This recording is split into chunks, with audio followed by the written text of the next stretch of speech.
But I'm going to tell you a story which should tell you how the media can change events. Last year in February, Arvind Kejriwal and Kiran Bedi came to see me. Arvind आणि किरण बरोबर आम्ही एक citizen journalism project करत होतो. ते म्हणाले की आम्ही लोकपालवर आमचा फोकस आहे, तुम्ही आम्हाला मदत कराल का? तर मी म्हणालो नक्की मदत करू.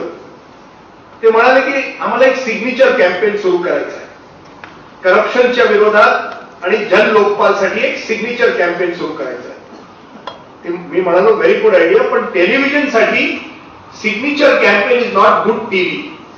लोकांचे सह्या घेण्यात टीव्हीला काही अट्रॅक्शन नाही, ड्रामा नाहीये त्याच्यात. तुम्हाला जर खरा एक अँटी करप्शन कॅम्पेन करायचं आहे तर तुम्हाला काही ड्रामा करावा लागेल. त्या फेब्रुवारीच्या महिन्यात इजिप्तमध्ये तहरीर स्क्वेअर होत होतं. तर मी अरविंदला सांगितलंय, आणि तुम्ही अरविंदची विचारू शकता की इजिप्तमध्ये ते तहरीर स्क्वेअर झालंय, तुम्ही इंडियामध्ये पण एक तहरीर स्क्वेअर करा.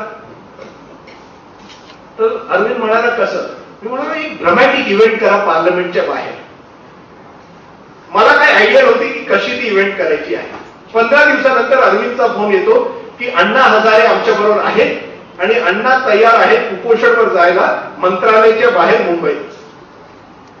मी अरविंदला म्हणालो गुड आयडिया, पण मुंबईत करू नका, कारण की जर मुंबईत केलं तर ते अण्णाचा आवाज दिल्लीपर्यंत पोहोचणार नाही.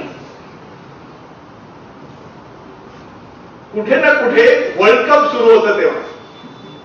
And Arvind Kejriwal is a brilliant communicator. He understands the media better than me. We have a prime minister who is permanently silent. We have an opposition which is permanently noisy.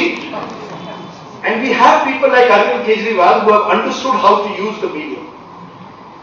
And Arvind's genius is that he realized that if he did this movement while the World Cup was on, between Dhoni and Anna Hazare was a no contest.